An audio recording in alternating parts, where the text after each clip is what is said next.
The laughter echoed across the showroom before anyone noticed the old mechanic had stopped walking. Grease stained both knees of his faded blue coveralls. His hands were black with engine oil. A deep scrape across one knuckle still oozed a thin line of blood. He stood perfectly still, not because he was embarrassed, because he had just overheard the owner say something that changed everything. "I'd rather shut this dealership down than let someone who looks like that represent my business." Several salesmen burst into laughter. One even pointed toward the service bay. "Come on, Frank," he called loudly. "Customers don't want fingerprints on their leather seats." More laughter. The customers waiting in the lounge looked over. Some smiled awkwardly. Others looked away. Frank lowered his eyes for only a second. Then he quietly picked up the heavy transmission he'd been carrying and disappeared back into the garage. Nobody noticed the elderly woman sitting near the coffee machine, watching the entire exchange. She didn't laugh. She simply stared at Frank, as though she recognized something everyone else had missed. For almost 28 years, Frank Holloway had arrived before sunrise. Every morning, same routine. He unlocked the service bay while the sky was still dark. He placed an old metal lunchbox on the same shelf. Then he wiped his hands on the same faded red shop towel before touching a single customer's vehicle. The towel was older than some of the employees. Most people thought it was just a rag. Nobody knew why Frank folded it carefully every evening before leaving. It wasn't worth much, but to him, it was priceless. The dealership was called Riverside Motors. For decades, it had been one of the most respected dealerships in the county. Families bought their first cars there. Parents returned years later with their children. People trusted Riverside because they trusted its mechanics, especially Frank. Customers often requested him by name, not because he talked much, because he listened. He never sold repairs people didn't need. If replacing a $10 gasket would solve the problem. He refused to recommend a $1,000 engine rebuild. His honesty had quietly built the dealership's reputation. Ironically, very few people inside the showroom realized it. Things began changing after Victor Lang purchased Riverside Motors 3 years earlier. Victor wasn't interested in fixing cars. He was interested in appearances, new marble floors, designer furniture, luxury espresso machines, digital advertising, sales contests. Employees started wearing expensive tailored suits. The service department received almost nothing. Old lifts remained broken. Air compressors leaked. Diagnostic equipment became outdated. Mechanics were told to make do. Victor insisted customers bought cars with their eyes. Frank believed they returned because of trust. Neither man ever said those words directly, but everyone could feel the difference. One afternoon, a young apprentice named Eli struggled beneath an SUV. "I can't reach the rear bolt." Frank slid underneath without saying a word. Instead of grabbing a larger wrench, he removed 2 smaller brackets first. The bolt came loose effortlessly. Eli blinked. "I would have been fighting that thing for another hour." Frank smiled. Sometimes strength isn't the answer. Eli laughed. "So what's the answer?" Frank wiped the grease from his fingertips, understanding why something won't move. Eli nodded slowly. Those words stayed with him. He thought Frank was talking about engines. He wasn't entirely sure anymore. Later that afternoon, a wealthy customer stormed into the showroom. "My brakes are squeaking again." One salesman immediately blamed the mechanics. Another suggested replacing the entire braking system. The estimate exceeded $3,000. Victor approved it instantly. "It's a luxury vehicle," he said smoothly. "We only recommend premium service." Before paperwork could be signed, Frank quietly walked over. "May I hear it?" Victor frowned. "We're handling this." Frank simply looked at the customer. "Just 1 minute." The customer shrugged. "Fine." Frank drove the car around the parking lot. Less than 60 seconds later, he returned. He crouched beside one wheel, removed a tiny pebble trapped between the brake shield and rotor. The squeak disappeared. Repair cost? Nothing. The customer stared. "That's it." Frank smiled. "That's it." The man laughed with relief. "You just saved me thousands." Victor forced a smile, but inside, he was furious. After the customer left, Victor closed his office door. "What exactly was that?" Frank answered calmly. "It wasn't broken. You cost this dealership money. I saved our customer money." Victor leaned across his desk. "Customers don't know what they need." Frank looked directly into his eyes. "That's exactly why they trust us." Silence filled the office. Victor finally spoke. "You worry about engines. I'll worry about business." Frank nodded politely, but neither man had changed the other's mind. Outside, the customer who'd witnessed everything posted online. "Mechanic saved me over $3,000 by fixing a pebble instead of selling unnecessary repairs." The story spread quickly. Hundreds of comments appeared overnight. Many praised the mechanic. Few mentioned Riverside Motors. Most simply wrote, "Find the honest mechanic." Victor hated every one of those comments. Weeks later, corporate consultant Melissa Carter arrived for a performance review. She toured every department: sales, finance, marketing. Then she entered the garage. Most executives spent less than 5 minutes there. Melissa stayed nearly 2 hours. She watched Frank work without interrupting. She noticed something unusual. Customers who entered the garage upset almost always left smiling, even when repairs were expensive. That didn't make sense. She finally asked one elderly couple why. The husband chuckled. "Because if Frank says it needs fixing, it actually needs fixing." His wife added quietly, "And if he says it doesn't, he means that too." Melissa wrote something inside a small leather notebook. Frank never asked what. The following month, Riverside Motors launched a luxury vehicle showcase. Local politicians attended. Television crews arrived. Victor wanted perfection. Hours before the event, a rare vintage convertible refused to start. Panic spread instantly.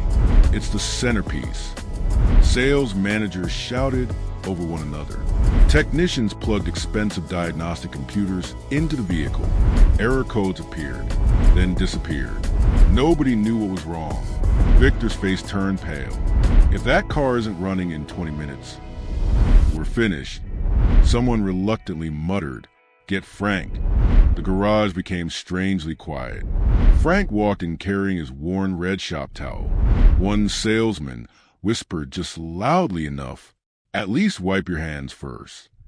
Another snickered, "You'll scare the reporters." Frank said nothing. He simply opened the hood, listened, closed his eyes, started the engine again. Click. Silence. He smiled faintly.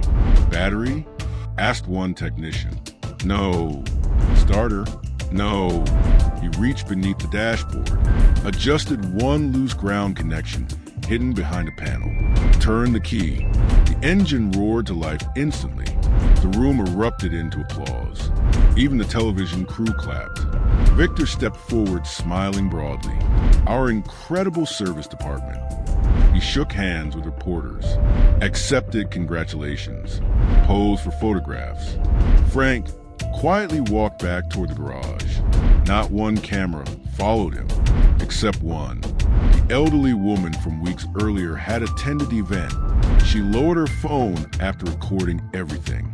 Again, she watched Frank disappear into the service bay. Again, she smiled to herself. That evening, Eli found Frank folding the old red shop towel. "You always fold it exactly the same way." Frank looked down at it. "My wife gave this to me." Eli had never heard him mention family before. She embroidered my initials herself. Only then did Eli notice the faded letters barely visible beneath decades of oil stains. "FH, I wanted to buy you a new one for Christmas," Eli admitted. Frank smiled gently. "I already have the best one." Eli hesitated. "Doesn't it bother you the way they treat you?" Frank didn't answer immediately. Instead, he folded the towel one final time and placed it inside his lunchbox. Finally, he spoke. "People reveal themselves long before they realize they're being watched. Eli frowned. What does that mean? Frank closed the lunchbox. It means time tells the truth better than arguments do. Across town, inside a quiet nursing home, the elderly woman sat with several folders spread across a small table. Photographs, financial reports, newspaper clippings, property records. One photograph showed Riverside Motors nearly 30 years earlier. Standing beside the original owner was a much younger Frank. Both men were laughing while rebuilding an old pickup truck. The woman traced the photograph with her finger. Then she whispered, "You kept your promise." A nurse entered. "Mrs. Bennett?" She closed the folder. "Yes." "Your attorney called." She smiled. "Good. Tell him it's almost time." The next morning, Victor gathered every employee before opening. "We have an important investor touring the dealership today." Everyone straightened their uniforms. Salesmen adjusted ties. Receptionists checked their makeup. Victor looked toward the garage. Then at Frank. "You." The room became silent. Victor forced a polite smile. "Stay in the back today." Nobody spoke. Victor continued. "We're presenting a premium image." One salesman laughed quietly. Another looked uncomfortable. Eli stepped forward. "Frank fixes half the cars those investors will ask about." Victor's smile disappeared. "Did I ask for your opinion?" "No."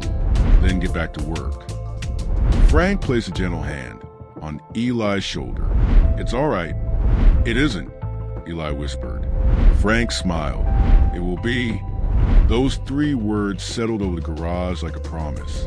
Not confidence, not defiance. A promise. One that even Frank couldn't fully explain.